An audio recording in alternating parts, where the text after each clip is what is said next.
independent in thought, and punk rock in life. It's The Chad Benson Show. One evening that summer, after a day of diving at the club, I attended a small gathering at a house in the Bethesda area. There were 4 boys I remember specifically being at the house. Brett Kavanaugh, Mark Judge, a boy named PJ, and one other boy whose name I cannot recall. I do not remember all of the details of how that gathering came together. I truly wish I could be more helpful with more detailed answers to all of the questions that have and will be asked about how I got to the party and where it took place and so forth. And away we went today, and that's how it started off. That was the first we'd heard in person of Dr. Christine Blasey Ford and the accusations that she was sexually assaulted as a teenager by then also a teenager and apparently a drunk Brett Kavanaugh. Now, the way I'm going to do it today is I'm going to give each one of them a segment. We're going to break it down from top to bottom. I'm going on 12 hours here of following this, doing these things, interviews, all kinds of stuff. I will tell you this right now. People ask, well, who do you believe? Because it's a who do you believe? It's a who do you believe? It's who's acting correctly. It's who, you know what? You believe whatever you think you need to believe. I will never tell you how to believe. I will never do that, ever. I think she was very credible in saying that. I think he's been very credible. Does it mean something happened or didn't happen? I don't know. 2 people know what happened that night, and God. That's it. Outside of that, I couldn't tell you. Both of them went out and they laid out their entire history of some of their high school years, and for some of them, what took place that night. The small gathering, people were drinking beer in a small living room, family room type area on the first floor of the house. I drank 1 beer. Brett and Mark were visibly drunk. Early in the evening, I went up a very narrow set of stairs leading from the living room to a second floor to use the restroom. When I got to the top of the stairs, I was pushed from behind into a bedroom across from the bathroom. I couldn't see who pushed me. Brett and Mark came into the bedroom and locked the door behind them. And that's how she started with what took place that night. And I'm going to tell you, I thought she was credible. You know, people, I said it, though. She looked like a deer in headlights. And who wouldn't? I mean, think about this for a second. Think about today, you going out. So you do whatever it is you do. You sell insurance. You're a construction person. You're a waiter or waitress, or you're a doctor, or you're a teacher or whatever. And something happens, and a month from now, you are thrust into the limelight where 300 million people know who you are. Half of the country thinks you're a liar and a tramp and says all kinds of horrible things. And the other half thinks you're a hero. You're getting death threats and cheers. That's big for anybody, right? That is. So, yeah, she did look like a deer in headlights, but I think she went out and she did a good job. And I think the one thing for her, and I've talked about this, is Anita Hill, when this took place with Anita Hill, she didn't look vulnerable. She looked pissed. She looked angry. She didn't look vulnerable. Dr. Ford looked vulnerable today. She did. And in when you take things in, as a person who's watching it from the outside, that means something to some people. Pushed onto the bed, and Brett got on top of me. He began running his hands over my body and grinding into me. I yelled, hoping that someone downstairs might hear me, and I tried to get away from him, but his weight was heavy. Brett groped me and tried to take off my clothes. He had a hard time because he was very inebriated. So, you listen to her, and she sounds believable. She does. Oh, Chad, it's a prepared statement. I get that. I'm looking at this as a person who's objective, right? I can look at this person and say, I found her to be credible.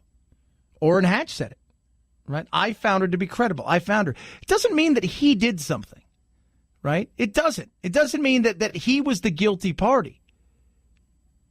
I believe something happened to this woman on that night. Whether it was him or not, I don't know, because it's a he said, she said, but something happened that night, and she has unequivocally said it is him 100%.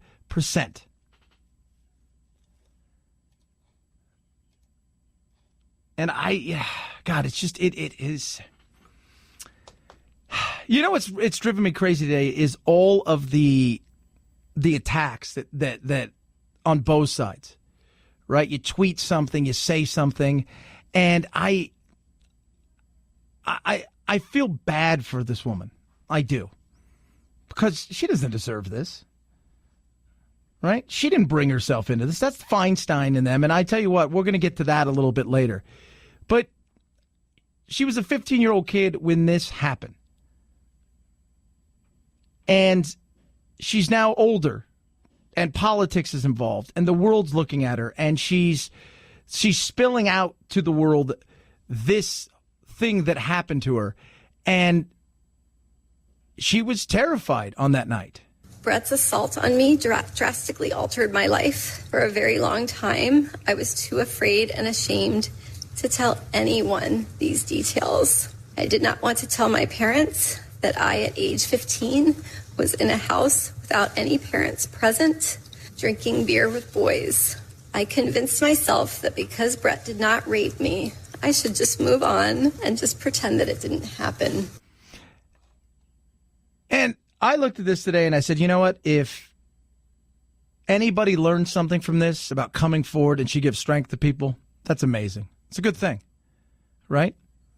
I don't discount her story. I think a lot of people, you have to discount her story and experiences and that's a bunch of crap. It really is. I listened to her today and I felt she was extremely believable. Is there a political agenda behind this now? Absolutely. Is that all on her? Very little of it. We all know who led this charge. We all knew everything about what was going to happen. They knew they weren't going to stop Gorsuch. They kind of allayed him in for a reason that they figured, you know what, he's going to go and we're not going to stop that, right? He's going to replace Antonin Scalia. We have one chance to stop if they get another person on the bench, another appointee. We have one chance, and we're going to have to figure out if are we going to lay it on the line? And this is when they did. This is when they did. And she is a pawn in a game, and I feel sorry for her. This changed in early July 2018. I saw press reports stating that Brett Kavanaugh was on the short list of a list of very well-qualified Supreme Court nominees. I thought it was my civic duty to relay the information I had about Mr. Kavanaugh's conduct so that those considering his nomination would know about this assault. That's what she thought she should do. In her mind, she thought she was doing the right thing. But it's politics. Everybody knew what the Democrats were going to do at some point in time. They had to figure it out. The tsunami of inevitability was coming. They couldn't stop it. It was going to be an up or down vote. They knew they had the votes. And at the 11th hour, something happened. And no matter how much she says this, I have been accused of acting out of partisan political motives. Those who say that do not know me. I am an independent person and I am no one's pawn. But you are. You're Feinstein's pawn. You're the pawn of the left to stop this guy going through. You are. You are. You may not have thought you were going to be that. You may not have thought that any of this stuff had happened. You may not have thought of any of that. but that's what you've been used as. And I feel sorry. And I heard it echoed on a few occasions today by Republicans. The same thing, how they felt sorry for this nightmare here. I feel sorry for her. Again, I don't think she's lying. I think something happened to her. Do I know if it's him or not? I don't. She said she was drinking too. I don't know what happened. And people experience things in a much different way. You and I could do something together, and you could experience it and take it in a much different way than I took it. And it's tough because it's a long time ago. It's many, many, many, many, many, many years and many memories ago, and it has affected her. People are different. You guys listen to the show, you know what's happened to me. You know what happened in my life? It didn't affect me the way it's affected her. The things that have happened to me, I'm a different human being. I'm not her. My mind works in a different way. But for her, this has been something that has absolutely done something to her life. But I thought she was very credible.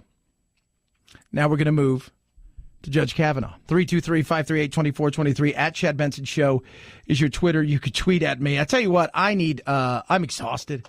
I got a good night's sleep, so I have my MyPillow. I got in my room last night and stayed in town because I knew I had to get up extra early to start going through and parsing through all this stuff. And I fell asleep, and I got about 5 hours sleep, 4.5, 5 hours sleep. It wasn't because I had to get up so extra early and I was working late. And thank God I have my MyPillow. And I tell you what, tonight, extra long sleep tonight. It's going to be good. It is going to be good. What are you waiting for? Right? You get a BOGO. Buy one, get one free. 100% machine washable and dryable. Made in the USA. Backed by a 10-year warranty. This right here is incredible.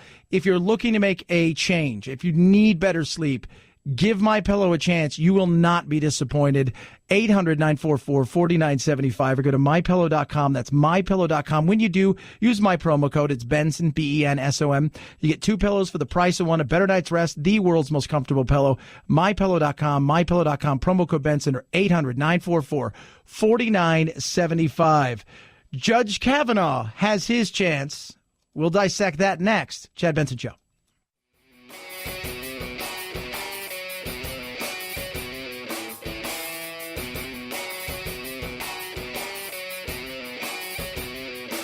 Being antisocial sucks. Hang with Chad's friends on Facebook, The Chad Benson Show. And if you just need some alone time, head on over to Twitter at Chad Benson Show.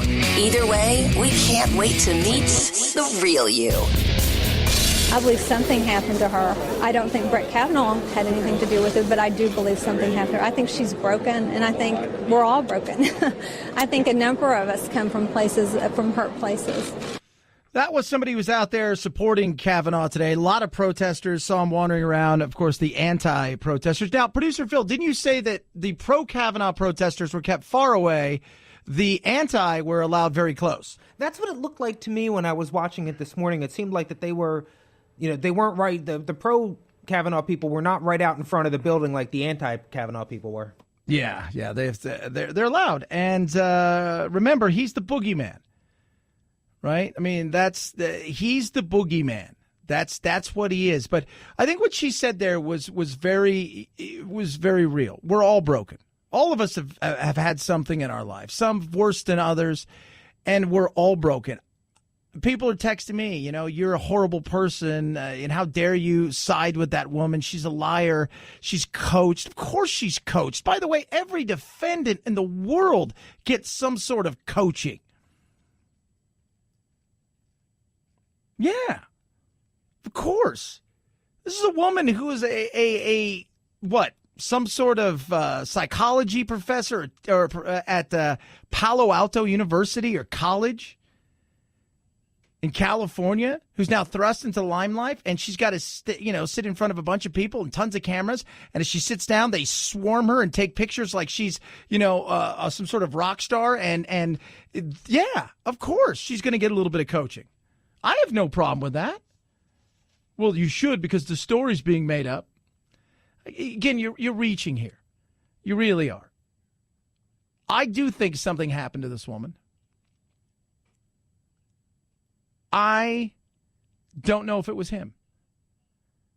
And if something happened between the two, he may not remember it because it sounds like he liked to drink a little bit and party as high schools. Because apparently, according to the Senate, he's the only person who's ever drunk in high school.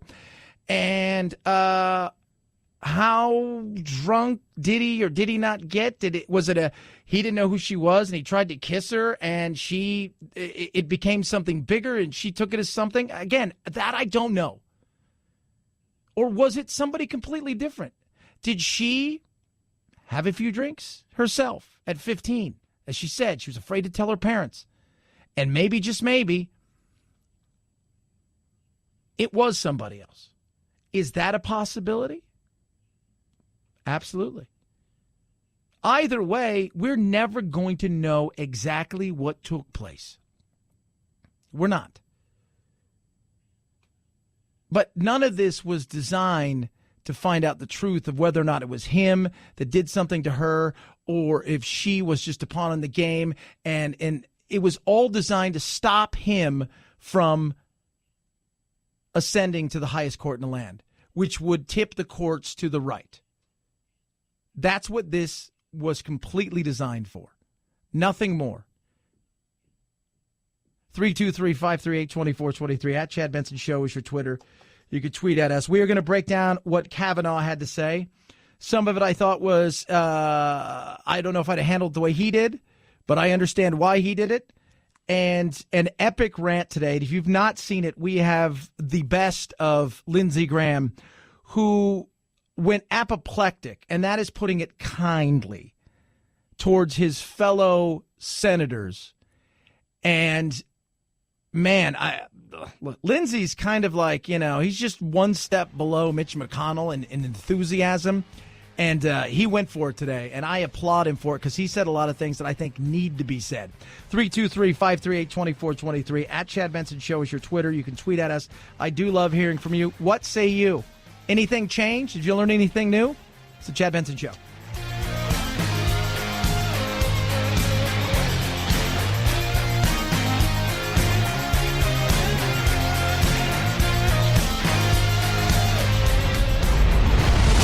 The Chad Benson Show.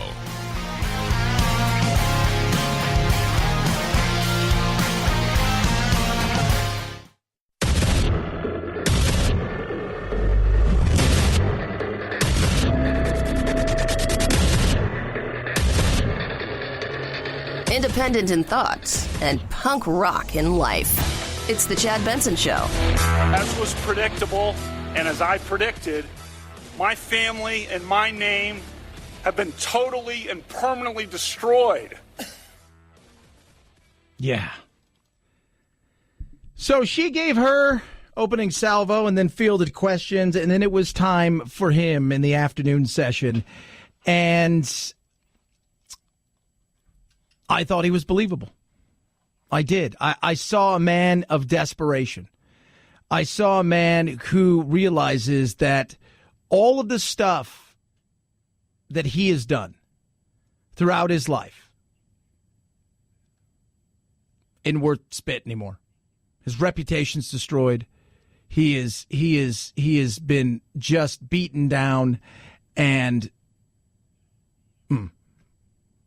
it's sad. It is sad. And it's politics. And it's ugly. And I thought he was very, very believable. The other night, Ashley and my daughter Liza said their prayers. And little Liza, all of 10 years old,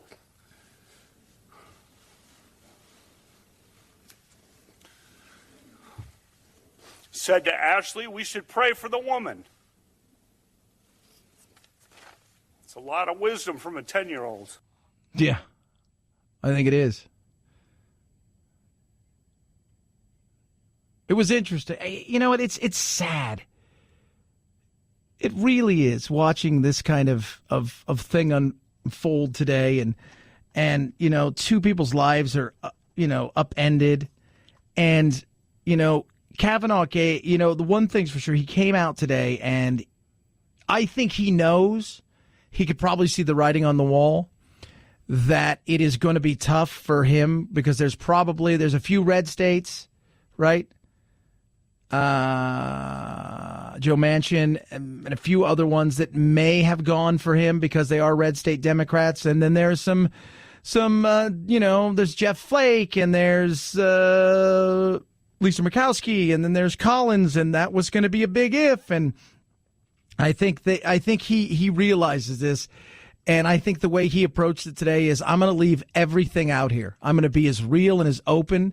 And at times he was angry, which I don't think is a great look, but understandable.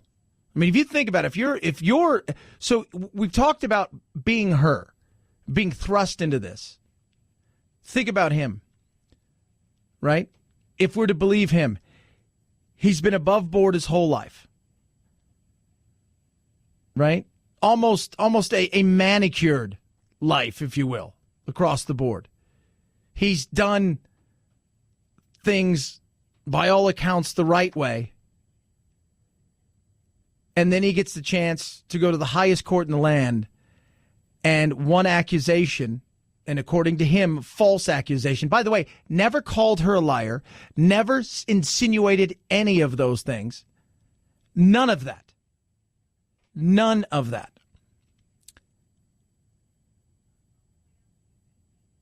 And through that one accusation, there's other accusations. Those are getting weaker by the second. So let's not even, even some of the Democrats today, it is kind of hard to believe some of this if the New York Times and stuff won't, talk about it and stuff. And so you've got this guy's life now is, and I think he knows. So now you might as well lay it out there. This is it. You got a puncher's chance, so you better start punching. This confirmation process has become a national disgrace. He's absolutely correct in that. Doesn't matter what side it is. It's a disgrace. What they did to Merrick Garland, I think, was wrong. What they're doing here, the only thing they got right was Gorsuch, and the way they looked at it is, Anton Scalia died. We'll give you this one. Because we know we're going to have to lay ourselves out there once, and if we whiff here, we won't get a second chance at it. We better wait just in case. And so this is it. This is where they decided, hey, we're going to pull out all the stops to stop this from happening. And that means potentially whatever it takes.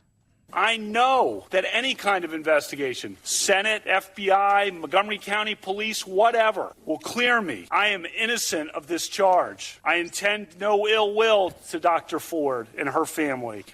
And by the way, today, as everybody keeps going, well, why not the FBI? Why not the FBI? Finally, Chuck Grassley said, you guys are all senators. You can call for the FBI. You don't need me. Well, why not give more time? You had months. By the way, you had weeks. You had 6 weeks. At one time, he said, and Chuck Grassley, God love him, in his weird way. At one time, he looked over at Dianne Feinstein and said, and then he looked over at Kavanaugh and said, "Were you interviewing with him on August 20th?" Yes. On August 20th, you spoke with her in her office. Yes. And you knew about the letter, you had the letter, and you had advised her and given her information about lawyers.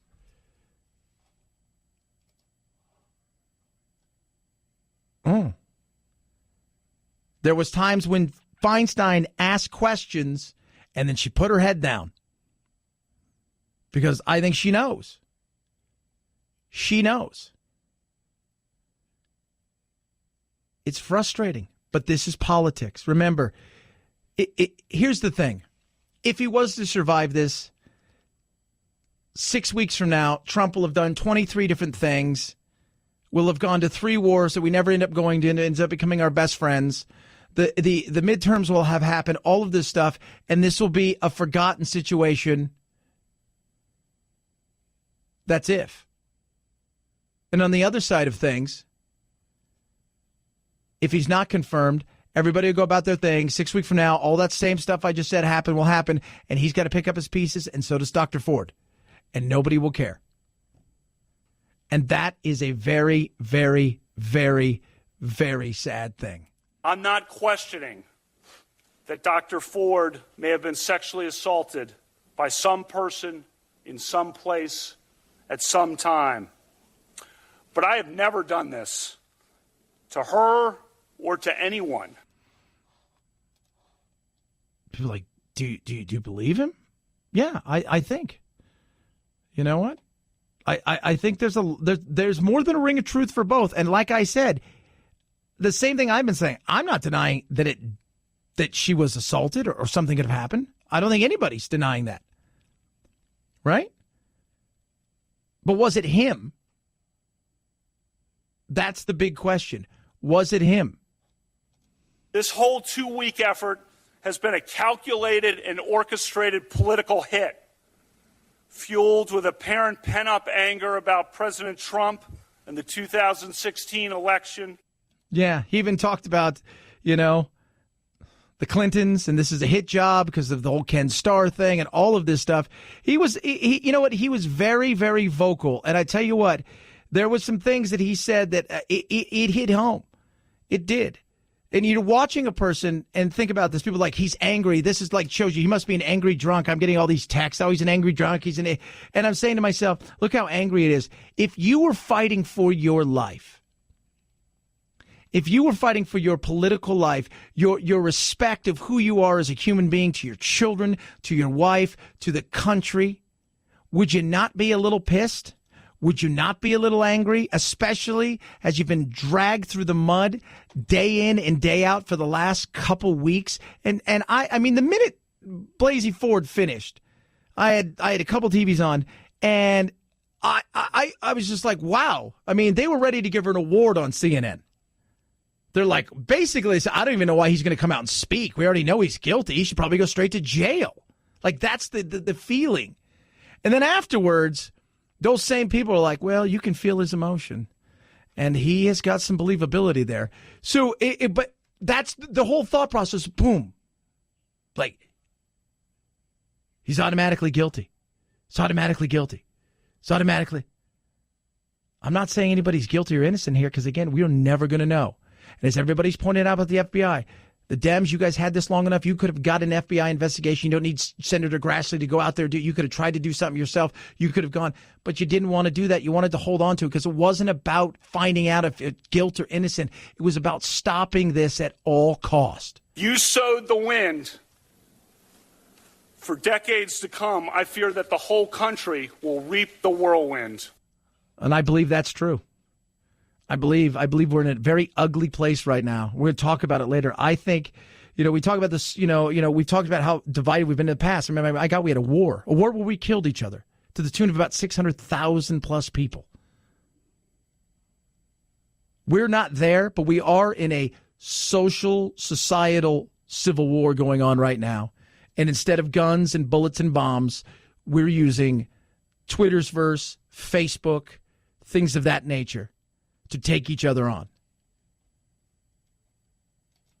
This is a circus. The consequences will extend long past my nomination. The consequences will be with us for decades. Yeah. From Merrick Garland to him to what's going to happen to the next person and whoever has that and how they're going to have to face things like this. This doesn't make us look good. This doesn't. I look at this thing, and it doesn't make us look good at all. 100%. It makes us. It makes us look childish and stupid, and so tribal and idiotic, and the way we fight with each other, and how we make people out to be the boogeyman. He's the boogeyman. The boogeyman. Yeah. Or this person's bad. Or this thing's bad. You guys come closer. Let me tell you a story about the boogeyman. Let me tell you what he looks like. 323-538-2423 at Chad Benson Show is your Twitter. Tweet at us. Hey, if you're over the age of 50 and you're watching something like this and you're frustrated, you're saying, where is my representation? AMAC is it. AMAC.us/Chad. That's what you're going to want to keep. I'll tell you why. Free membership for 1 year. It's on me. Boom. They don't even want your credit card information. But they advocate on your behalf for common sense immigration reform, just common sense stuff that we sit around here and go, where is somebody on my behalf? Where is, here they are. Politically, they're going to go out there and they're going to advocate on your behalf. And on top of that, they're going to give you benefits. 40% off movie tickets, 40% off Disneyland, Disney World, SeaWorld, Legoland, just to name a few. Discounts, retail, restaurant, hotel bookings, cars, you name it, they've got it. So what are you waiting for? Join for free today. They don't want your credit card. Go to amac.us/Chad.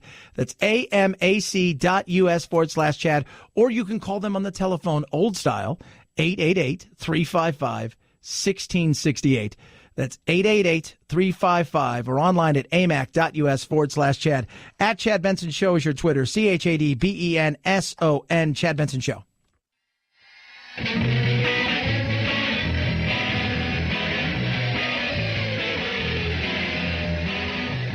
While pointless pundits ponder what was, Chad wisely wonders, what's next? I've got a suggestion for you. Right now, turn to your left in the front row. To Don McGahn, counsel to President Donald Trump. Ask him to suspend this hearing and nomination process until the FBI completes its investigation of the charges made by Dr. Ford and others. That's Dick Durbin there. That was a lot of the big thing. Do you want an FBI? Do you want to be FBI? Do you want to FBI? Where's everybody? And I think Mark Judge should have been there. I think some of the other people are bit players. Mark Judge is the one they really want to question. Senator Grassley. We're not suspending this hearing. He's not happy about that. We're here because people wanted to be heard from charges that they all thought were unfair, or activities like sexual assault was unfair. It's like, why's my grandpa so angry? Get off my yard. It is, again, while they were, if you will, the main course of the viewing today, which was Dr. Ford and, of course, Brett Kavanaugh, we would be remiss not to talk about the bit players that usually take up most of the oxygen in the room, the likes of Kamala Harris. You have been a true patriot in fighting for the best of who we are as a country. I believe you are doing that because you love this country. And I believe history will show that you are a true profile in courage. Profile in courage. That's what she thinks. Some more of our good friend Dick Durbin. If there is no truth to her charges, the FBI investigation will show that. Are you afraid that they might not? Come on. Come on. Oh, my goodness. John Corwin. Judge, I can't think of a more embarrassing scandal for the United States Senate since the McCarthy hearings. Yeah. So, and then the usual players in this. And, the Republicans, I hammered them for not giving Merrick Garland you have to ask yourself, if you're Merrick Garland, would you rather have been in a situation where you didn't even get a hearing, or where you got a hearing and the Republicans tried to destroy you like this? That's a fair question to ask. Would you rather be that? Would you rather be that? But, Chad, this is not political. It's not political. I want to thank you for your courage, and I want to tell you I believe you. I believe you. And I believe many Americans across this country believe you. Yeah. But Americans, here's the thing. This is what let me tell you, as somebody tweeted at me earlier, this is kabuki theater for the masses. Do you believe her because you believe something happened to her, or do you believe her because he's not on the political side that you like? And do you believe him because he is on the political side that you like, and you don't believe her because she potentially is stopping him from ascending to the highest court in the land? That's the question. And I think most of us had the answer to the question in our minds long before this took place today, right? If you're on the left, everything about this guy is vile. So why wouldn't you believe? Right? He is all that is evil in your world. And if you're on the right, he shares your values. the conservative values. He's a, he's a person that is in step with your political feelings and your political leanings. So you believe him and you look at this as a hit job. But the story, it didn't matter. I mean, both of them could have stood up and did jumping jacks and saying, God bless America. And it wouldn't have mattered, wouldn't have changed anybody's mind about anything, because the reality was this was never about her or him. It was just about stopping him and his politics. That was it. That was it. So, yeah, a good majority of America believed he probably was an evil, horrible person long before this came out, because of his political leanings and because of who was appointing him. 323-538-2423 at Chad Benson Show is your Twitter. Tweet at us. Love hearing from you. Text the program as well. Join us across all platforms, Instagram, Twitter at Chad Benson Show, Chad Benson Show TV on the old YouTube as well. It is the Chad Benson Show.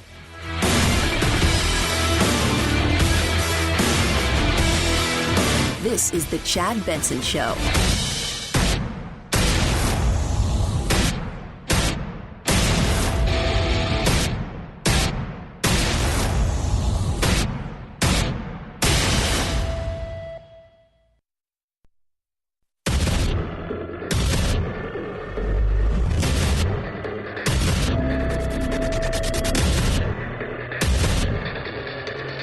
Independent in thought and punk rock in life. It's the Chad Benson Show.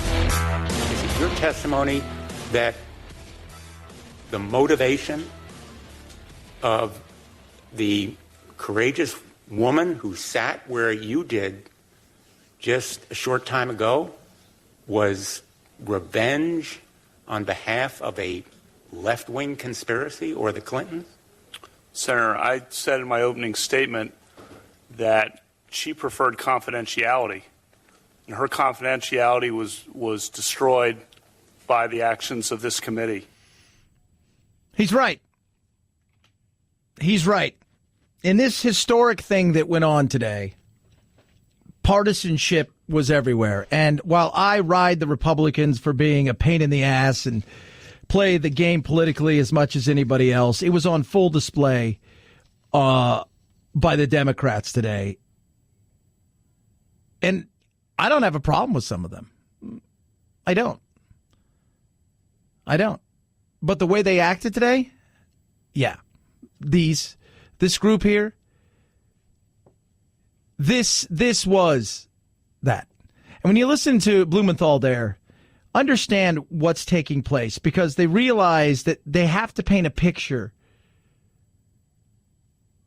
to America. Right?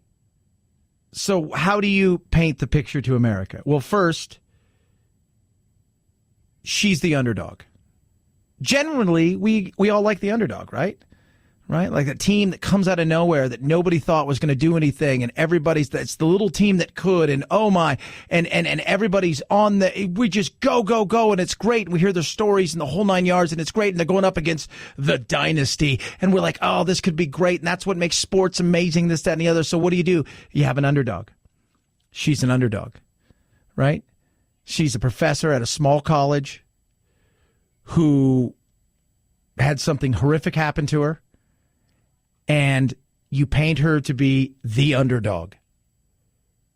And then you need the dynasty. You need the New York Yankees, right? Oh, the New England Patriots. Oh, you need that. And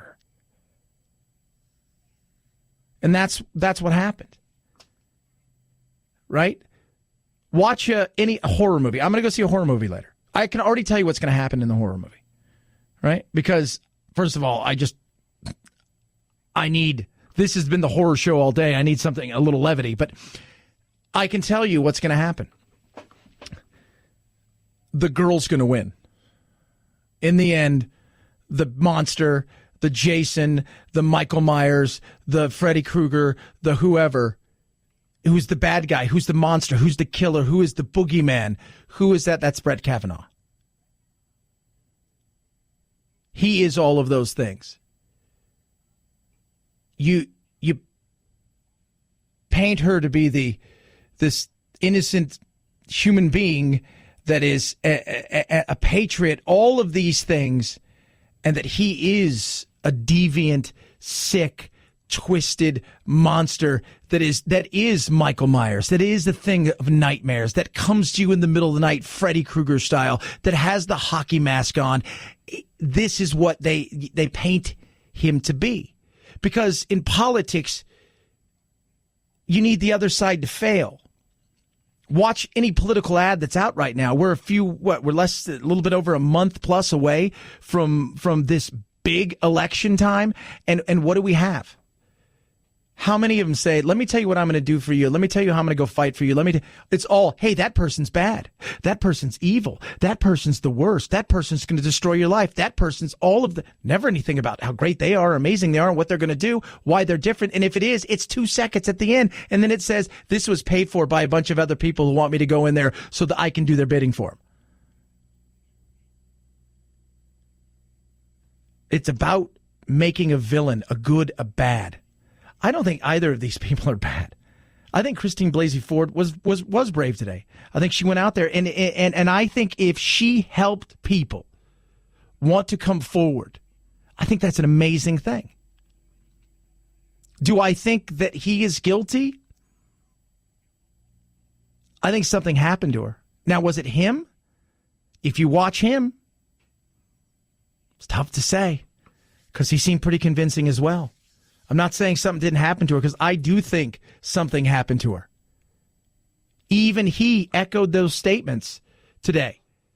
Even he echoed those statements. I'm not questioning that Dr. Ford may have been sexually assaulted by some person in some place at some time. But I have never done this to her or to anyone. He's the boogeyman. And that's what they do. They make him the boogeyman because it is the thing you do. And she's the underdog. She is the frightened teenager in a horror movie that is running from the hockey mask killer or trying to escape out of a dream from Freddy Krueger with the knives in his hand. Or Laurie Strode, Michael Myers' little sister, trying to get away from him. He's the boogeyman, and they've made him out to be that way. Are any of these allegations true? I don't know. You've decided that on your own. Maybe you think they are. Maybe you think they're not. Judging by him today, based on the things I've seen, I tend to think he's telling the truth. I also think she's telling the truth. Well, how can they both be telling the truth? Just because it wasn't him that maybe did this to her doesn't mean something didn't happen to her.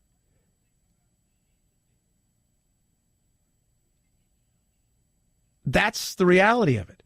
But this is not about truth or lies or guilt or innocent.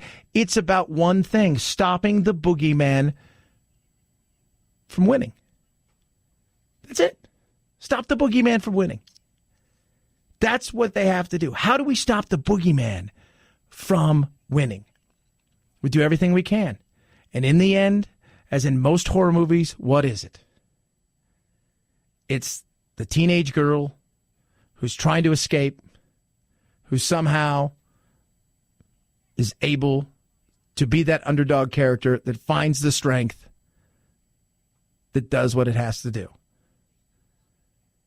But you can't have one without the other. The Democrats have said from jump, 15 minutes after he was nominated, they already said they weren't going to vote for him. 15 minutes afterwards. 15 minutes.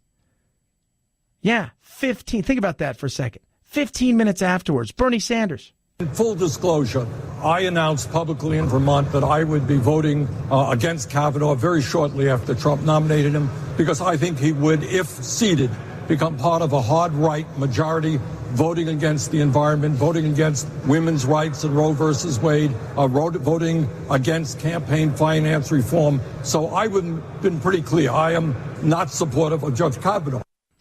Yeah, because he's the boogeyman.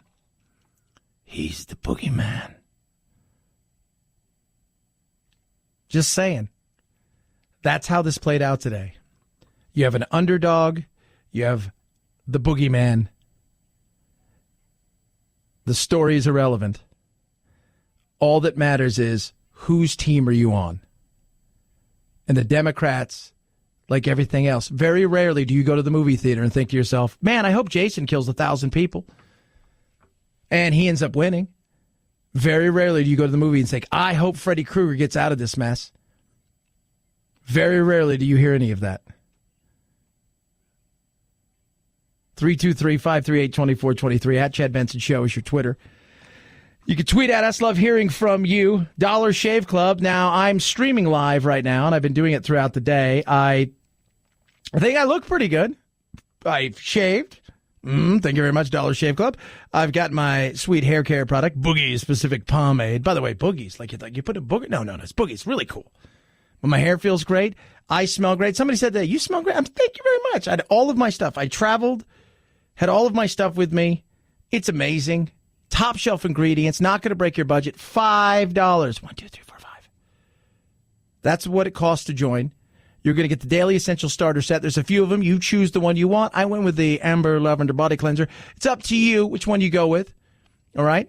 So you get that, and after that, it ships at normal price. They've got all kinds of things. They got hand lotion. They got beard lotion. They got before shave. They got after shave. They've got shampoo, conditioner, toothpaste, toothbrush. You get it. They got it all. What are you waiting for? $5. Free shipping. Join Dollar Shave Club now. DollarShaveClub.com/Chad. DollarShaveClub.com/Chad. DollarShaveClub.com/Chad. Lindsey Graham. Epic. He may even be my ringtone right now. Chad Benson Show.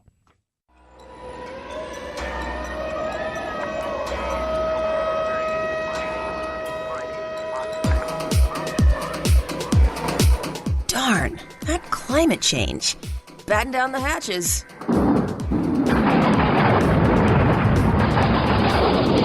It's Topical Storm Chad, headed your way. Judge Kavanaugh, have you taken a professionally administered polygraph test as it relates to this issue? No, I'll do whatever the committee wants. Of course, those are not admissible in federal court, but I'll do whatever the committee wants. They're not admissible in federal court because they're not reliable, as you know. So you have not taken one. Right. Oh, the grandstanding that is in these situations. But as far as grandstanding and soapboxing, nobody today soapboxed it more.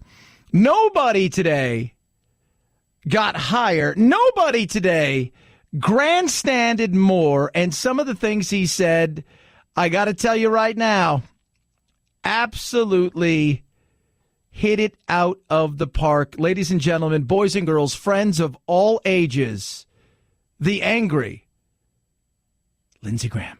You're supposed to be Bill Cosby when you're a junior and senior in high school. And all of a sudden you got over it. It's been my understanding that if you drug women and rape them for 2 years in high school, you probably don't stop. Oh, he was just getting going, kids. He was just getting going. All I can say is that we're 40-something days away from the election, and their goal, not Ms. Ford's goal, is to delay this past the midterms so they can win the Senate and never allow Trump to fill the seat. I believe that now more than ever. I don't know who paid for a polygraph, but somebody did, and here's what I'm more convinced of. The friends on the other side set it up to be just the way it is. Senator. I feel ambushed. Ooh, ambushed. Oh, yeah, ambushed. Inside and outside. Today, wherever he was letting people know how he felt. And I've been a judge, a prosecutor, and a defense attorney, and here's what I'll tell you. When it comes to where it happened, I still don't know. I don't know when it happened. She said she's 100% certain it did happen. I bet you Judge Kavanaugh will say I'm 100% sure I didn't do it. The people named say they don't know what Ms. Ford's talking about. She can't tell us how she got home and how she got there. And that's the facts I'm left with. Yeah, very, very much. Absolutely. And he railed, and he railed, and he railed, and he was apoplectic, and he had every right to be that way. He had every right to be angry. He had every right to say the things he did. I hope that the American people will see through this charade. Yeah. Charade? You think? It was more than just a charade at times. It absolutely was. And everywhere he went, he wanted everybody to know what was going on, whether he was in that room doing what he was doing and just letting it all out, or he was out there and he was being interviewed. He wanted everybody to know how he felt about this situation. I heard a bunch of speeches from a bunch of politicians who have politicized this from day one, who've been lying in wait for a political purpose, not Miss Ford, but certainly them. Ooh, absolutely. Absolutely. And he went on, and he went on, and he did not let go. And he said something here that I have been saying for a while now. And it really, seeing him say it, and I said earlier, I don't care if you're right or I don't care if you're left. I don't care about any of these things. What I care about is, are you real? Right? Are you a person that's a decent person who's got real reasoning? Then you can look at this and you can hear what he says and you say to yourself, I understand, and we've been talking about this. This is going to destroy the ability of good people to come forward because of this crap. Your high school yearbook. He's right. Because of stuff like this. What did I say yesterday? What have I been saying for a while? Why in God's name would any human being want to subject themselves to any kind of office? And if you think that nationally it's a bad thing, it may be. You get the eyes, but you also get a lot of people who love you. Think about doing it locally. When you're running for city council, I've seen the ugliness of local politics. And what happens is the people that are good, the people who've led a good life, the people that really, they're looking for any kind of dirt. And what ends up happening is people who say, you know what, I don't want to put myself through that. The people that probably should run, the people that probably should serve say, nope, I'm going to pass. And who ends up serving? The people in the gray area. Because they don't care what people think. They'll win at all cost. They don't care. And that makes it bad for all of us. It does. People look at somebody like Trump and they say he lives in the gray area. Let me tell you something. A good majority of them live in some sort of gray area. Trump has the biggest bully pulpit. He has the biggest microphone. He's got the biggest mouth. But a lot of them live in the gray area because good people want no part of it. Good people want no part of any of this. And why in God's name would you? Why would you want any part of this? 323-538-2423 at Chad Benson Show is your Twitter. You can tweet at me. Love hearing from you. Let's talk about our little mini civil war that's going on that has nothing to do with guns or anything else like that, but has all to do with how we feel and the platforms which we can deliver our shots. Straight ahead, Chad Benson Show.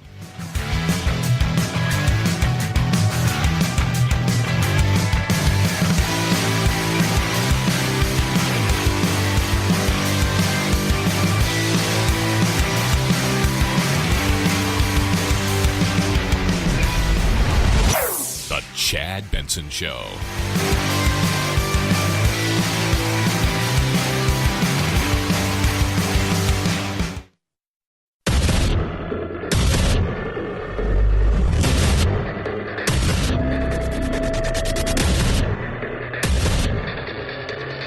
Independent in thoughts and punk rock in life. It's the Chad Benson Show. I don't think she's uncredible. I think she's a attractive, good witness, but it's way early.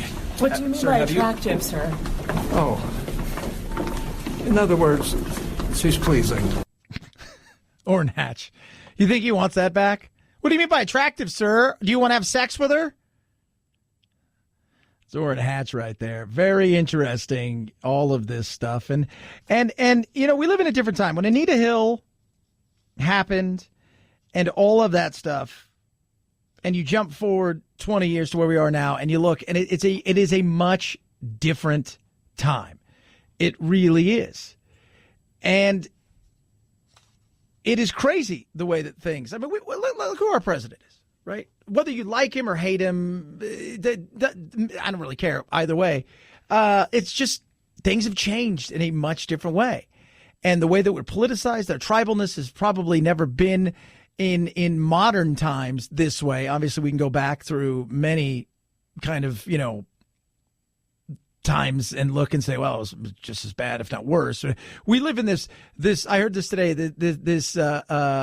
we have this modern narcissism that our time is somehow worse when it comes to these things than any time before. No, it's probably not. The difference is, the only difference is because remember, at one time in this country, our history, if we go back, we remember at one time our political differences caused us to take up arms against each other. The civil war that's going on now is a societal war going on with social justice warriors and political correctness and hate speech and all of these things. And instead of us beating each other up or shooting each other, fighting over certain things, we now take to the keyboards of Twitter and Instagram and Facebook and whatnot. And that's where it's being fought. But I look at today, and like yesterday's a perfect example of what an industry Trump is, right? Because of the polarization, because of the crazy, what an industry he is. And he is. They love him. They live for him. It's an event. Yesterday was an event, and he loves them. He says he hates them, and then yesterday he said, well, I kind of like you guys. He does. He does. And they feed off of each other. And it's not just, quote unquote, the media of the news world. Murphy Brown is back. And I've said he should get a dime for all of the stuff that people are doing because he's become an industry. And last night, she was on Colbert, Candace Bergen, and essentially kind of asked her, why now? Because a lot of shows are coming back, but why Murphy Brown? It was an important show because it was groundbreaking in its mixture of politics and topical news of the day and a weekly sitcom. What in today's politics could you possibly find to talk about? It's a desert. What can I say? We wouldn't have come back if the election had gone differently. So it's really the only thing that I owe the president. That's right. That's why she came back. The industry itself. And do you remember Murphy Brown and, you know, the whole Dan Quayle thing? And if you guys don't remember that, it was funny because we look now at single parent households and things of that nature in a much different way if we look at the studies. But this is when a lot of this political correctness started ushering in. And then it was the battle between Dan Quayle and Candace Bergen or Murphy Brown at the time. The American family and American values. This reporter has a unique perspective on the topic because in a recent speech, Vice President Quayle used me as an example of the poverty of values in this country and implied that I was a poor role model for our nation's youth. While some might argue that attacking my status as a single mother was nothing more than a cynical bit of election year posturing, I prefer to give the Vice President the benefit of the doubt. And people are like, women can do anything. It wasn't about being a single woman with a child, right? But that was the politics it's smashed right in there. And that was Dan Quayle. There was this whole big thing. And then as people have started to point out, okay, in your fictional world, you're a single parent and a major news organization who probably, if you were doing in the real world, you're probably making 6-7 figures. It's not the same thing, right?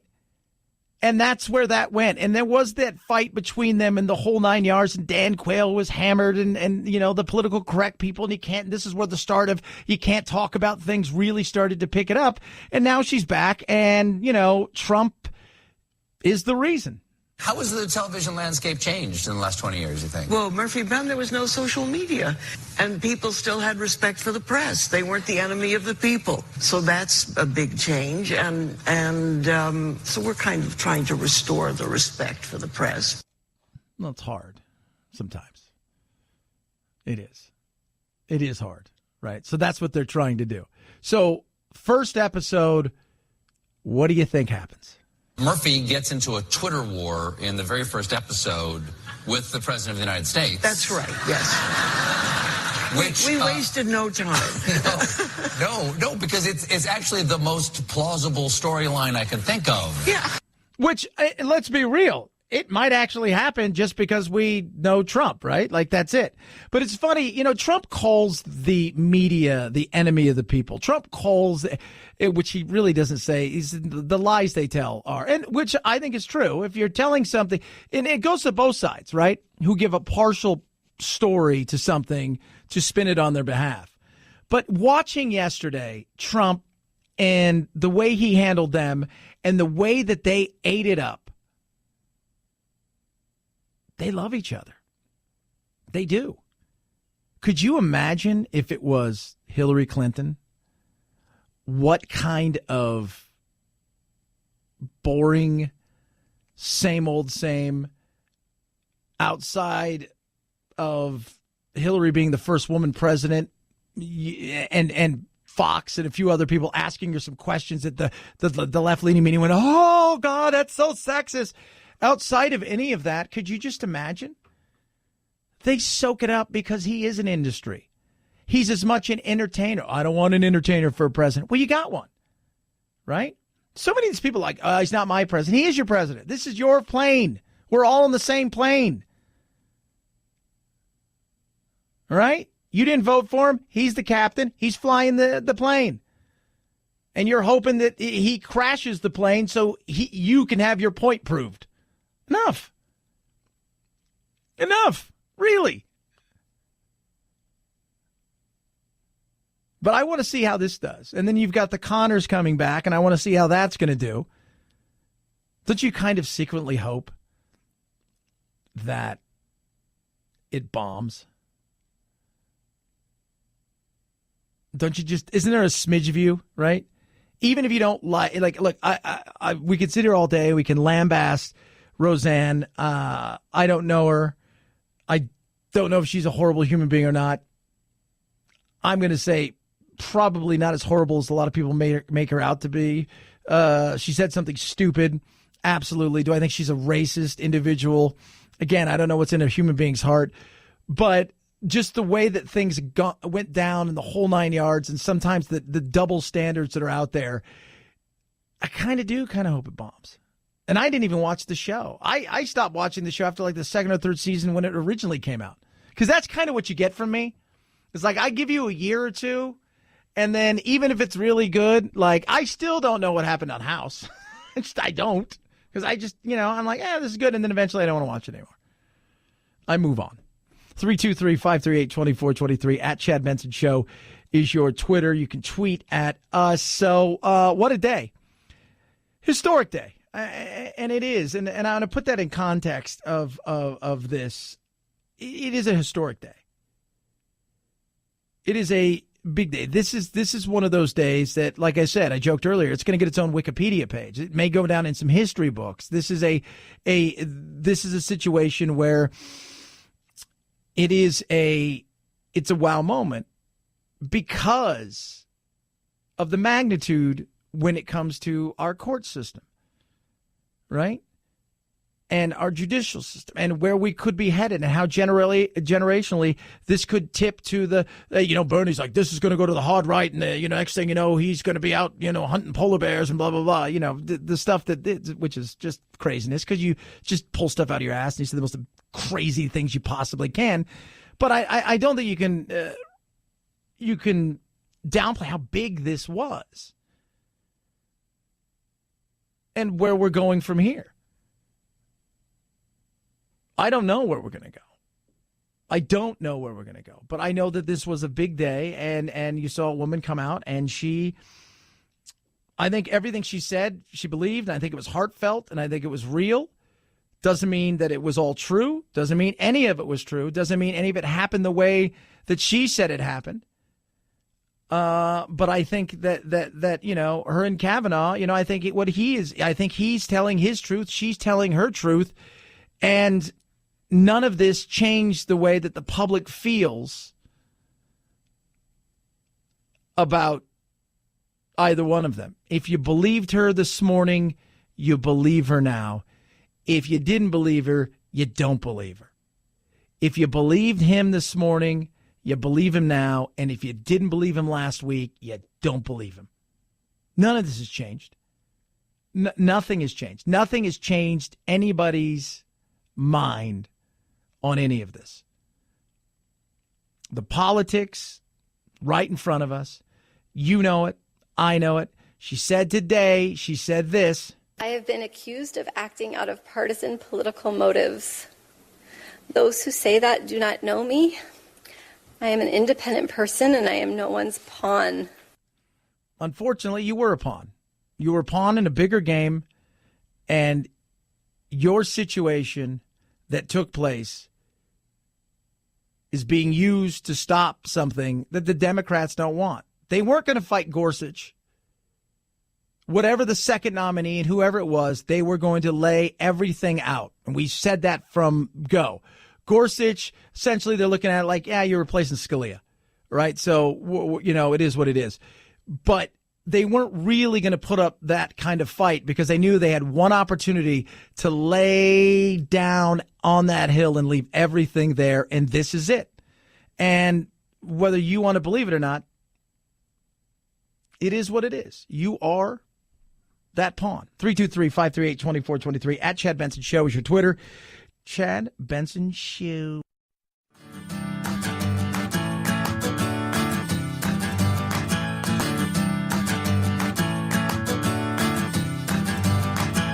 Running with scissors sounds great compared to this. Say She came at great difficulty for her and offered compelling testimony. You have come and done the same. I am sorry for what's happened to you and your family, as I'm sorry for what has happened to hers. And this is not a good process, but it's all we've got. Yeah, it is all we've got. I mean, the FBI, here's what would happen. Let's just say for the sake of argument, which he said, on numerous occasions about the FBI, because everybody wants the FBI is going to go and gather information and then hand it over, right? They're going to do an investigation. They're not going to decide guilt or innocence. They're going to do all of these. There's not a lot that they're going to do that's going to uncover certain situations, and it's got to be ordered. And yeah, they're right. They could have looked, and I would have,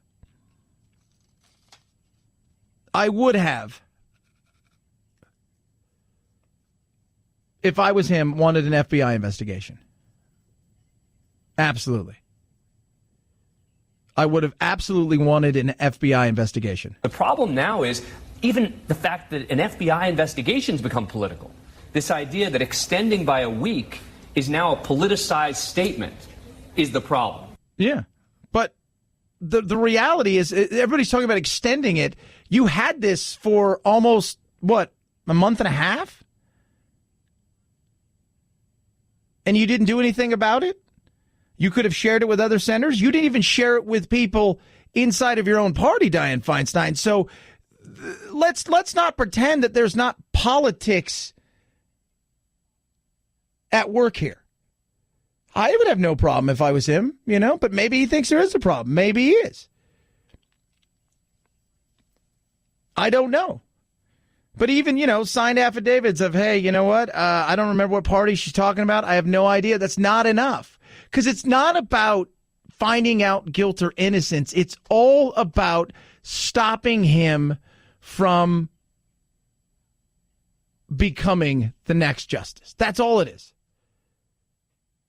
That's it. There's nothing else at work here outside of that. It's all political. It's stop him at all costs. And if we could stop him, we win. Like there's some sort of, hey, we stopped him. We win. This is great. We stopped him. There we go. And it is definitely frustrating. The FBI is going to tell us what. What house are they going to go to? What city are they going to go to?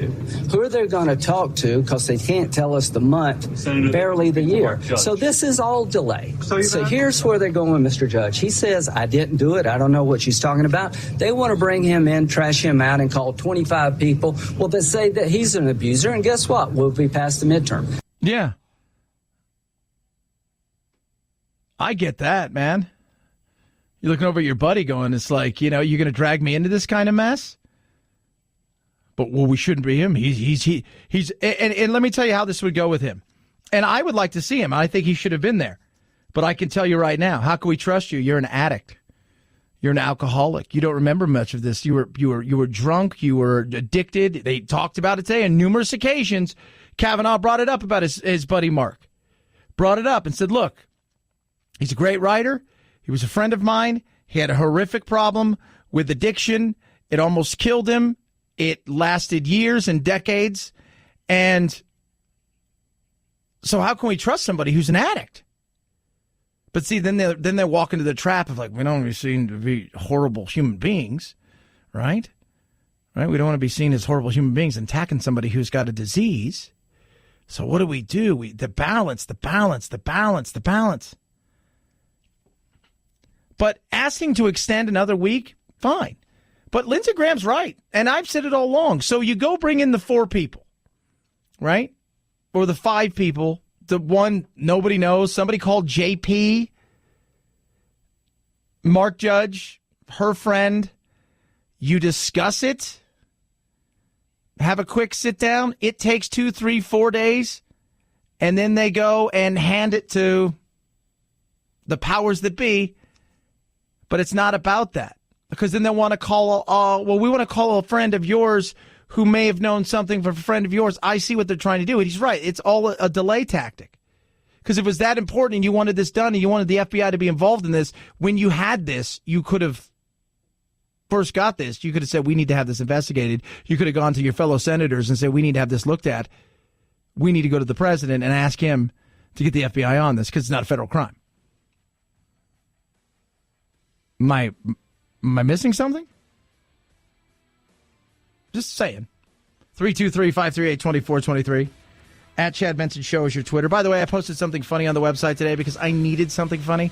Check it out on Facebook page as well. It's the crazy, wacky seal that came up and slapped the kayaker with a dead octopus. That's kind of how I feel right now. I feel like the octopus. It's the Chad Benson Show.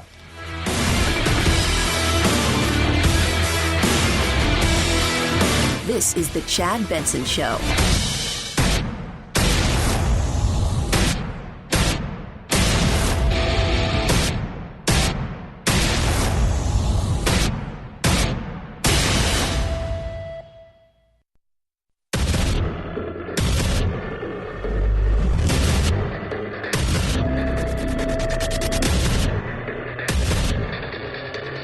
Independent in thoughts and punk rock in life. It's the Chad Benson Show. One evening that summer, after a day of diving at the club, I attended a small gathering at a house in the Bethesda area. There were 4 boys I remember specifically being at the house. Brett Kavanaugh, Mark Judge, a boy named PJ, and one other boy whose name I cannot recall. I do not remember all of the details of how that gathering came together. I truly wish I could be more helpful with more detailed answers to all of the questions that have and will be asked about how I got to the party and where it took place and so forth. So that was her this morning, Christine Blasey Ford, talking and delivering her opening statement. Interesting. So where do we go from here, right? Kavanaugh, her. Well, I've talked to people on both sides of the aisle, on the political spectrum, the people on the right, the people on the left, and nothing has changed anybody's mind. Like, nothing has changed anybody's mind. I didn't think it would. short of a confession from one of them, this is essentially what you were going to get out of this. Right or wrong, that's the reality of it all. She seemed compelling. She did. You know, and I said, just because politics is involved doesn't mean her story isn't true. And just because they paint him to be the boogeyman of rich, white, privileged, drunken kids, very 1980s, some kind of wonderful Pretty in Pink John Hughes movie, bad guy, doesn't mean he did what she alleged he did. It's now up to the senators in the end. They're going to be the ones who have to pull this thing apart, and it's going to be a few of them that are going to decide this. Bernie Sanders came out and he said, this is what he said. This is what Bernie Sanders said. This just shows you everything you need to know about any of this. In full disclosure, I announced publicly in Vermont that I would be voting against Kavanaugh very shortly after Trump nominated him, because I think he would, if seated, become part of a hard right majority voting against the environment, voting against women's rights in Roe versus Wade, voting against campaign finance reform. So I've been pretty clear. I am not supportive of Judge Kavanaugh. It's politics. That's all it is. By any means necessary. That's what this is. No matter what anybody says, especially somebody like her who's in the middle of this. And she went on to say this earlier. I have been accused of acting out of partisan political motives. Those who say that do not know me. I am an independent person and I am no one's pawn. You may not in your mind feel like you're a pawn, but the reality is you kind of are a pawn. You don't understand that. They're using you by any means necessary to stop this. Again, it doesn't mean you're not telling the truth. It doesn't mean it's not coming from your heart. It doesn't mean that there wasn't an incident that took place. But by convenience of you being able to do this, they have now the chance to stop Kavanaugh from being confirmed. People are asking me, do you think she's credible? I think she's telling a story that I think, I'm not going to say it didn't happen because, again, I wasn't there, but I think she believed it happened. And I have no reason to not believe her. And I have no reason not to believe him. Only God and those two will know what took place on that day.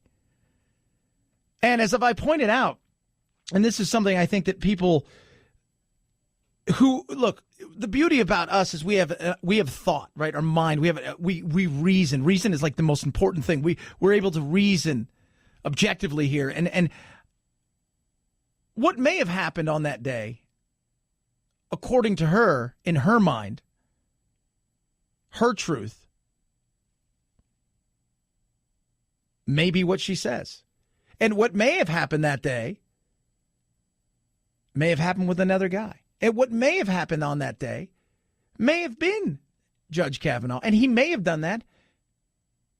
And he may have just tried to sloppily kiss her and then stumbled out of the room. And they laughed because they were sloppy drunk. And how she perceived it and how it happened may be two different things, or it may be exactly how she described it. A small gathering. People were drinking beer in a small living room, family room type area on the first floor of the house. I drank one beer. Brett and Mark were visibly drunk. Early in the evening, I went up a very narrow set of stairs leading from the living room to a second floor to use the restroom. When I got to the top of the stairs, I was pushed from behind into a bedroom across from the bathroom. I couldn't see who pushed me. Brett and Mark came into the bedroom and locked the door behind them. Again, that's what she perceived that happened. And she said over and over again, 100% it's Brett Kavanaugh. Unequivocally, it's him. It's him, it's him, it's him, it's him, period, case closed, it's him.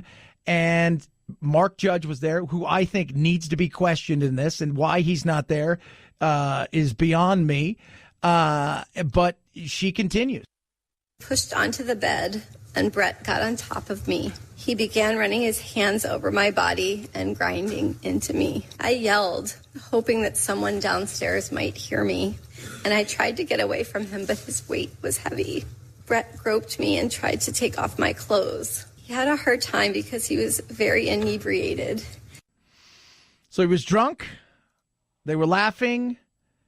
And then it got to the point where this is where she says, remember, she's 15. He's supposedly, I think he was allegedly, if it was him, he was 17 years old at the time.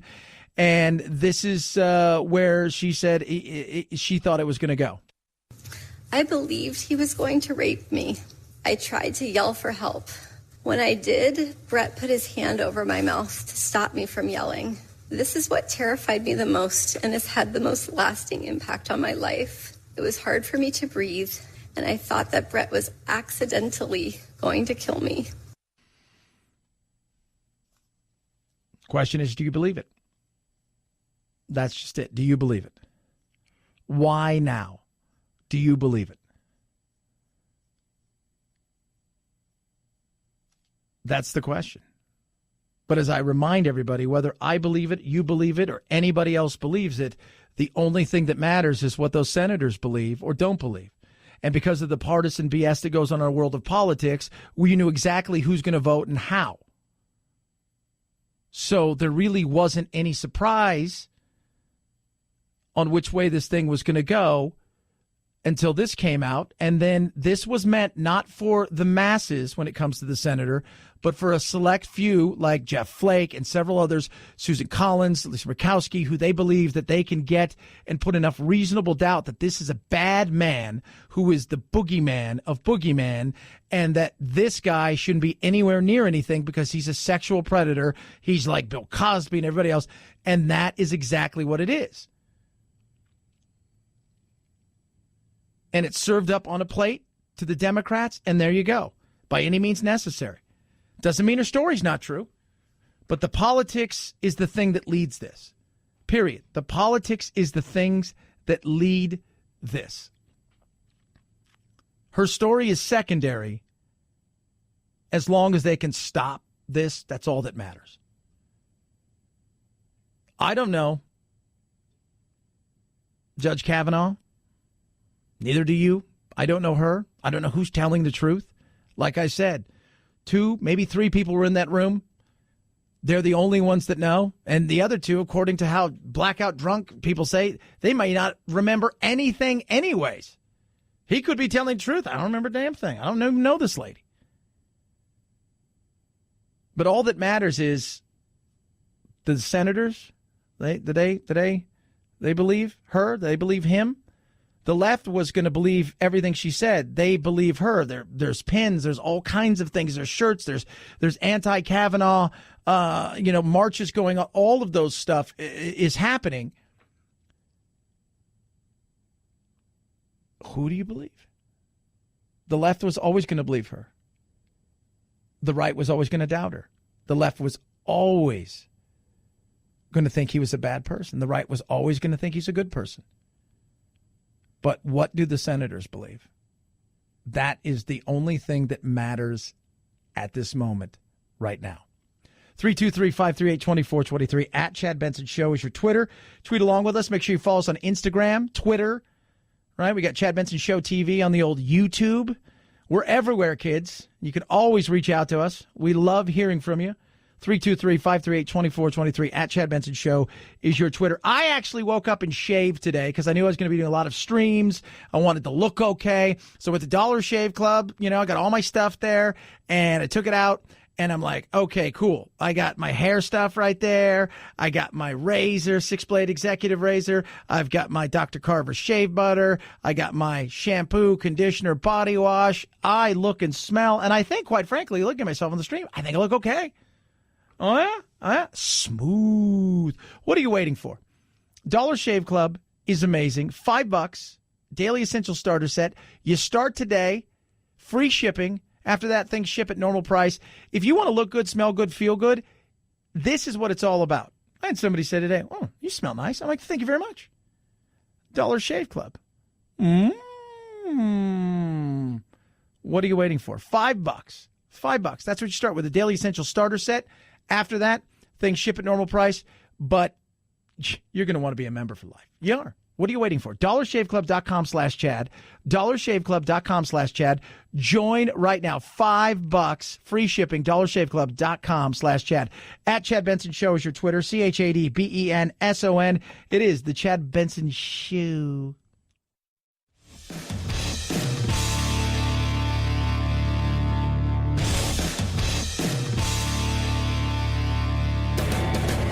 Experiencing separation anxiety? That's dumb. Check out Chad 24/7 at his website, ChadBensonShow.com, and on iTunes, free. The Chad Benson Show. Never feel lonely again. I do know that the people claimed to have been at the party said nothing happened. I don't know how she got home, and I don't know how she got there. I think something happened to Dr. Ford. I'm going to listen to Brett Kavanaugh, who adamantly denies it. That right there is Lindsey Graham, and thinks there's some holes in there. And that big thing about this is there are some inconsistencies. And there would be, because it's 35 years ago. There's going to be some inconsistencies, things that you may remember. You maybe got the wrong time, date. So, the situation itself may happen. Like, I can tell you amazing things that I've been to. Like, I've been to the World Cup final. I couldn't tell you the date I went. I knew it was in July sometime. I mean, so there could be some inconsistencies and things like that. That I understand. But the big thing is to take it from a situation where it goes from a he said, she said. It's about putting other people in the situation that she said these people were there, and those people are like, yeah, I don't remember that. And that right there is the biggest inconsistency that, to me, raises some questions. And I do believe that Mark Judge should be questioned. Absolutely. I'm more upset than ever by the way my Democratic colleagues have handled this. They knew about this in July. There was a polygraph August the 10th that we get September the 26th. We offered to go out there. She said she couldn't come here because of fear of flying. None of that is holding water. We'll see what happens. Yeah, and that was not our phone. So just want to let you know that. I think it was Lindsey Graham's phone.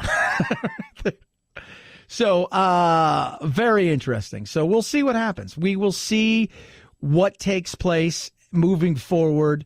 Kavanaugh and again, it's the he said, she said. We've heard from Kavanaugh. That's just it. No matter what he's saying, it doesn't. We've already heard what he's going to say. Now it's going to be the grandstanding of everything. So it was today, in many ways, this was really only about her. Because we hadn't seen her, minus a few pictures. We knew very little about her. We haven't heard from her. We haven't heard out of her mouth. And it has been a kind of a mystery. So that was the bigger side of the way this is, to me, that this was going. That was a huge issue. It really, really was.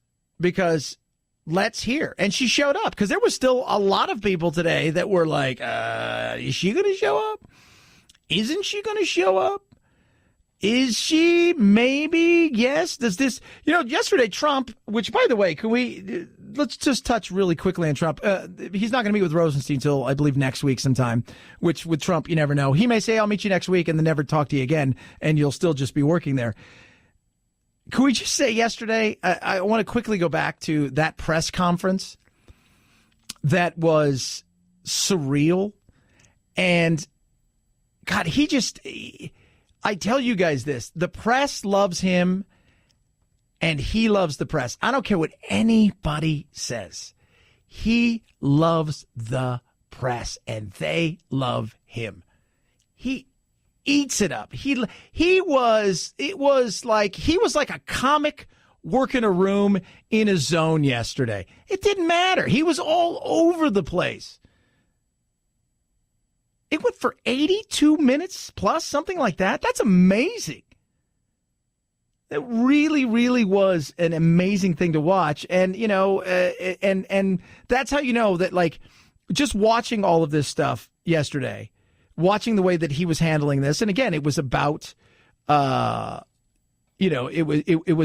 it started out originally about Kavanaugh, and then it went all over the place. And he watched it today from Air Force One, because that's what you do if you're the president.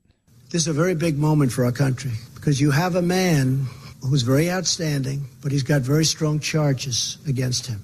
Probably charges that nobody's going to be able to prove. So I could have you chosen for a position. I could have you, anybody. And somebody could say things, and it's happened to me many times, where false statements are made. And honestly, nobody knows who to believe. Somebody could come and say 30 years ago, 25 years ago, 10 years ago, 5 years ago, he did a horrible thing to me. He did this, he did that, he did that. And honestly, it's a very dangerous period in our country. Yeah, I think there's some truth in that right there. There is. There's some truth in that. And the thought process is this thing is going to become weaponized to the point of insanity. 323-538-2423 at Chad Benson Show is your Twitter. You can tweet at us. Love hearing from you. He is an industry all to himself. We'll talk about that straight ahead. Chad Benson Show.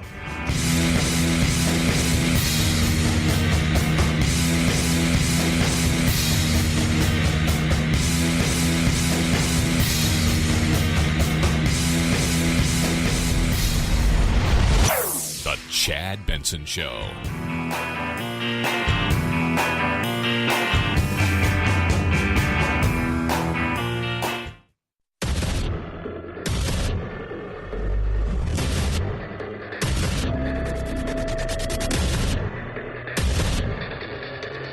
Independent in thoughts and punk rock in life. It's the Chad Benson Show. I don't think she's uncredible. I think she's an attractive, good witness, but it's way early. What do you mean by attractive, sir? Oh, in other words, she's pleasing.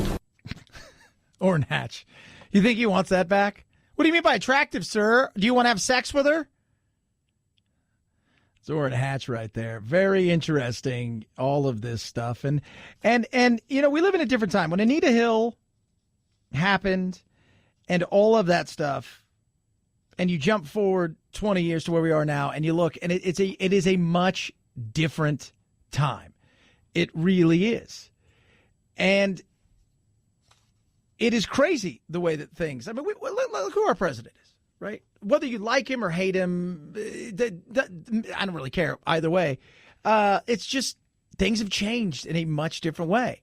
And the way that we're politicized, our tribalness has probably never been in modern times this way. Obviously, we can go back through many kind of, times and look and say, well, it was just as bad, if not worse.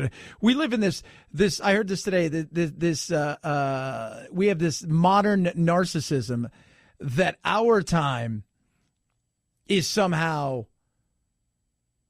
worse when it comes to these things than any time before. No, it's probably not. The difference is, the only difference is because remember, at one time in this country, our history, if we go back, we remember at one time our political differences caused us to take up arms against each other. The civil war that's going on now is a societal war going on with social justice warriors and political correctness and hate speech and all of these things. And instead of us beating each other up or shooting each other, fighting over certain things, we now take to the keyboards of Twitter and Instagram and Facebook and whatnot. And that's where it's being fought.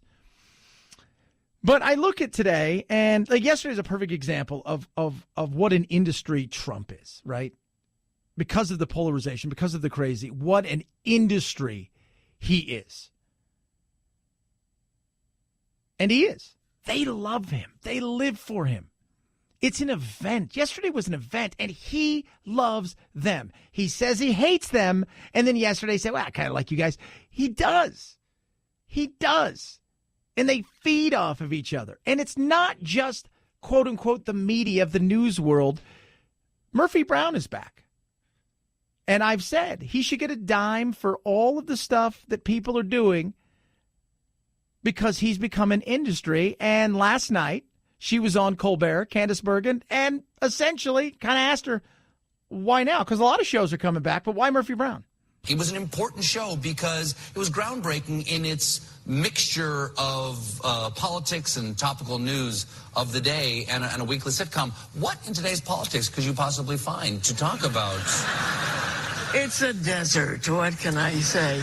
We wouldn't have come back if the election had gone differently. So it's really the only thing that I owe the president. That's right. That's why she came back. The industry itself. And do you remember Murphy Brown and, you know, the whole Dan Quayle thing? And if you guys don't remember that, it was funny because we look now at single parent households and things of that nature in a much different way if we look at the studies. But this is when a lot of this political correctness started ushering in. And then it was the battle between Dan Quayle and Candace Bergen or Murphy Brown at the time. The American family and American values. This reporter has a unique perspective on the topic because in a recent speech, Vice President Quayle used me as an example of the poverty of values in this country and implied that I was a poor role model for our nation's youth. While some might argue that attacking my status as a single mother was nothing more than a cynical bit of election year posturing, I prefer to give the Vice President the benefit of the doubt. And people are like, women could do anything. It wasn't about being a single woman with a child, right? But that was the politics it's smashed right in there. And that was Dan Quayle. It was this whole big thing. And then as people have started to point out, okay, in your fictional world, you're a single parent and a major news organization who probably, if you were doing in the real world, you're probably making 6-7 figures. It's not the same thing, right? And that's where that went. And there was that fight between them and the whole 9 yards. And Dan Quayle was hammered and the political correct people. And this is where the start of you can't talk about things really started to pick it up. And now she's back. And, Trump is the reason. How has the television landscape changed in the last 20 years, you think? Well, Murphy Brown, there was no social media, and people still had respect for the press. They weren't the enemy of the people. So that's a big change, and so we're kind of trying to restore the respect for the press. Well, it's hard sometimes. It is. It is hard, right? So that's what they're trying to do. So first episode, what do you think happens? Murphy gets into a Twitter war in the very first episode with the President of the United States. That's right, yes. We wasted no time. No, because it's actually the most plausible storyline I can think of. Yeah. Which, let's be real, it might actually happen just because we know Trump, right? Like, that's it. But it's funny, Trump calls the media the enemy of the people. Trump calls which he really doesn't say, is the lies they tell are, and which I think is true. If you're telling something, and it goes to both sides, right? Who give a partial story to something to spin it on their behalf. But watching yesterday, Trump and the way he handled them and the way that they ate it up, they love each other. They do. Could you imagine if it was Hillary Clinton? What kind of boring, same old same, outside of Hillary being the first woman president and Fox and a few other people asking her some questions at the left-leaning meeting went, oh, God, that's so sexist. Outside of any of that, could you just imagine? They soak it up because he is an industry. He's as much an entertainer. I don't want an entertainer for a president. Well, you got one, right? So many of these people are like, he's not my president. He is your president. This is your plane. We're all on the same plane. All right? You didn't vote for him. He's the captain. He's flying the plane. And you're hoping that he crashes the plane so you can have your point proved. Enough. Really. But I want to see how this does. And then you've got the Connors coming back, and I want to see how that's going to do. Don't you kind of secretly hope that it bombs? Don't you just, isn't there a smidge of you, right? Even if you don't like, look, we could sit here all day. We can lambaste Roseanne. I don't know her. I Don't know if she's a horrible human being or not. I'm going to say probably not as horrible as a lot of people make her out to be. She said something stupid. Absolutely. Do I think she's a racist individual? Again, I don't know what's in a human being's heart, but just the way that things went down in the whole 9 yards, and sometimes the double standards that are out there, I kind of hope it bombs. And I didn't even watch the show. I stopped watching the show after like the second or third season when it originally came out. Because that's kind of what you get from me. It's like I give you a year or two, and then even if it's really good, like I still don't know what happened on House. I don't. Because I just, I'm like, this is good. And then eventually I don't want to watch it anymore. I move on. 323-538-2423 at Chad Benson Show is your Twitter. You can tweet at us. So what a day. Historic day. And it is. And I'm going to put that in context of this. It is a historic day. It is a big day. This is one of those days that, like I said, I joked earlier, it's going to get its own Wikipedia page. It may go down in some history books. This is a situation where it's a wow moment because of the magnitude when it comes to our court system, right? And our judicial system and where we could be headed and how generationally this could tip to the, Bernie's like, this is going to go to the hard right. And, next thing you know, he's going to be out, hunting polar bears and blah, blah, blah. The stuff which is just craziness because you just pull stuff out of your ass and you say the most crazy things you possibly can. But I don't think you can downplay how big this was and where we're going from here. I don't know where we're going to go. I don't know where we're going to go. But I know that this was a big day, and you saw a woman come out, and I think everything she said, she believed, and I think it was heartfelt, and I think it was real. Doesn't mean that it was all true. Doesn't mean any of it was true. Doesn't mean any of it happened the way that she said it happened. But I think that her and Kavanaugh, I think he's telling his truth. She's telling her truth. And none of this changed the way that the public feels about either one of them. If you believed her this morning, you believe her now. If you didn't believe her, you don't believe her.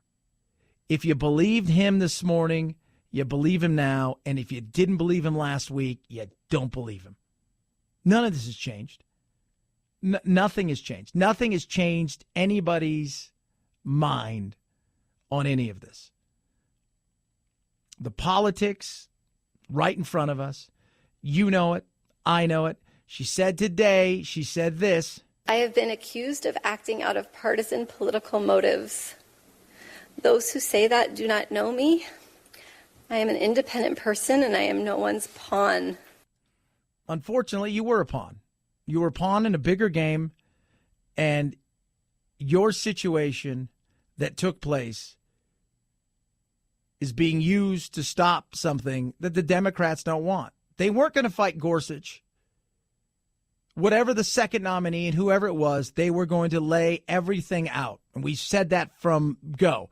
Gorsuch, essentially they're looking at it like, you're replacing Scalia, right? So, it is what it is. But they weren't really going to put up that kind of fight because they knew they had one opportunity to lay down on that hill and leave everything there, and this is it. And whether you want to believe it or not, it is what it is. You are that pawn. 323-538-2423 at Chad Benson Show is your Twitter. You could tweet at us. Let's switch for a moment. Interesting. I want to talk about weed. What? Very interesting. We're going to talk to somebody about legalization of weed and why they want it legalized. Straight ahead right here on the Chad Benson Show.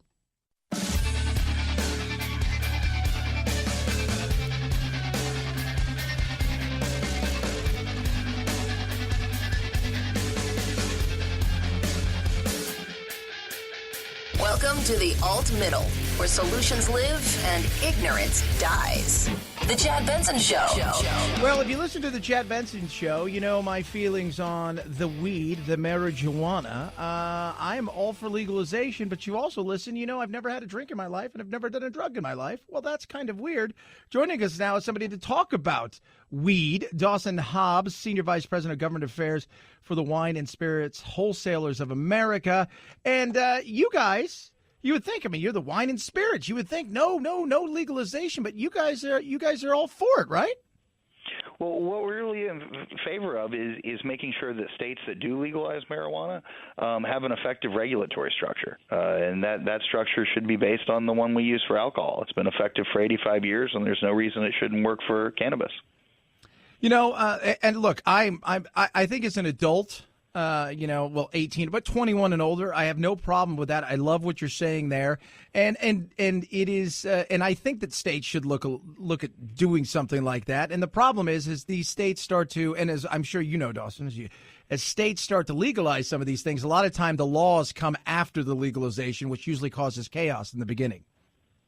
That's right, and that's why one of the things we're trying to work on, or the primary thing we're working on, is working with Congress to make sure that Congress recognizes the right of states to legalize cannabis, but only if the state enacts an appropriate regulatory structure. And that'll encourage states to start off by looking at the regulations first and then making sure that they legalize in the right way. And that structure really, again, is based on the one we use for alcohol. It's been effective for our industry, and we believe that it'll be effective for the cannabis industry. So when you look at regulation and something like this, and again, it's a big issue. You know, you've already got states that have legalized it. You know, federally it's still illegal, but states like California, Washington, Colorado, they've legalized now, and many other cities and states are doing it. Some just for health purposes, others just for recreational purposes. So when you look at the regulations, what kind of regulations that is there any that may differ a little bit from, say, the alcohol side of things comparatively to this? Well, really what they'll do is they'll accomplish the same goals, and those fall into three buckets. The first is public safety, and that are the things like keeping it out of the hands of minors, making sure that it's not advertised to minors, making sure that it's not used by people that are operating motor vehicles, making sure that there isn't false advertising, making claims that aren't true. And the second is regulating the industry and the supply chain, and that is licensing everybody in the industry, producers, processors, distributors, retailers, making sure there's effective tax collection, making sure no one entity, no one company dominates the marketplace where they can encourage overconsumption. And then third is product integrity, and that's making sure that the supply chain is traceable, that a product can be traced all the way from the producer down to the consumer, and to make sure that the formulas they use are tested, reliable, that the product you buy has the appropriate amount of THC in it, the same amount every time you buy that product, and that the formula is safe and consistent. Talking to Dawson Hobbs, Senior Vice President of Government Affairs with the Wine and Spirits Wholesalers of America, as we talk about the legalization of weed and why you guys are out there, going out in front of, Congress and trying to make sure that everything is above board when it comes to states if they do legalize this. One of the things that's a big issue, and I've got friends who are now in the business, if you will. Some are just investors, but others are, they own shops and things like that, because I saw, hey, there's going to be a big need for this. It's the banking issue, though. That's one of the things that's been a real issue, because, banks don't want to take weed money because they're looking at like you're laundering drug money.